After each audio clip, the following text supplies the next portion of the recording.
This is a stove I rescued from an old decrepit RV. I'm going to try and repurpose it in our survival tent or hot tent, whatever you want to call it. See if we can't make use of it, and maybe it'll work. It's a 4-burner thing. It's a little bent up, but it's not too bad. We should be able to make it work. I'll hook propane to it in a little while and we'll go from there. Alright, open it up.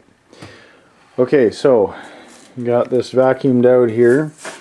All the internals here seem to be aluminum. Everything seems to be pretty much in order, so it should work.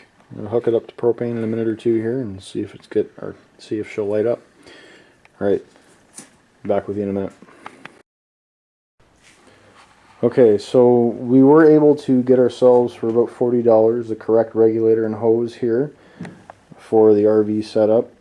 This is actually the right thing for this particular stove, though it will supply, I believe it will supply everything in a standard RV.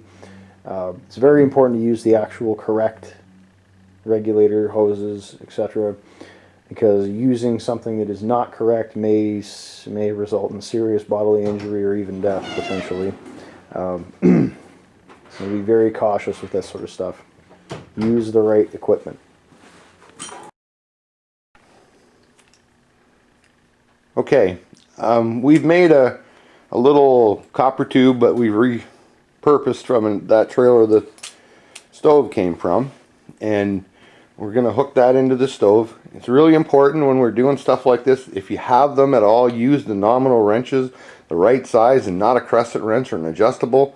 It tends to roll over the things. They don't have to be super tight, but they need to be snug enough that they don't leak. You should always take some soap and water and test to make sure that you have a good thing, especially if you're going to run this in a hot tent or something where the potential for a leak could be very bad.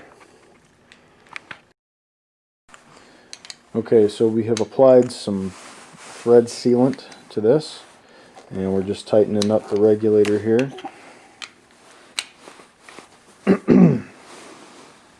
Want it to be tight, but not super duper tight, just enough that it's not leaking. As previously mentioned, you take a little bit of soapy water in a spray bottle and just spritz that around the around the points that may, or around the potential leak points. If you see bubbles and you know you have a leak, just a quick, simple way to test that.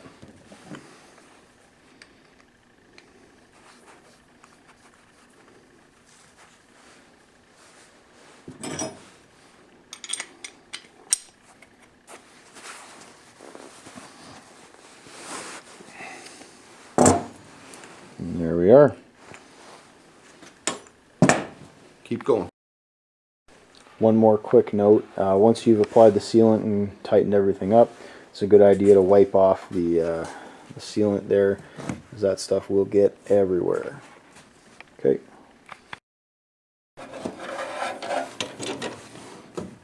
So we're just putting that piece of pipe in there, or that piece of gas line. Just to get that tight. Just going to show the piece on the back here. It's right out the back, and that'll go down to our propane tank.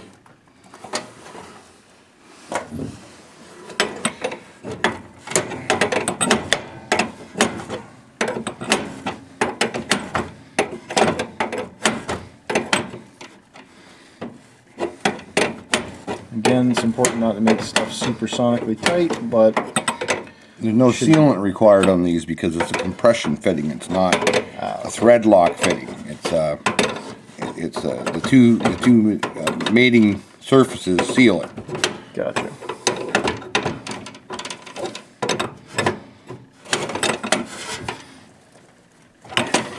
Okay.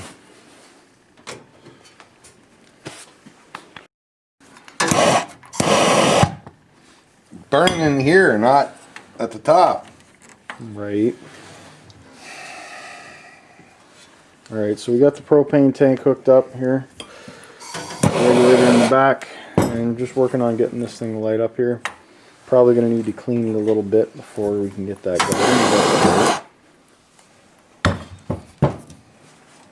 Got something going here.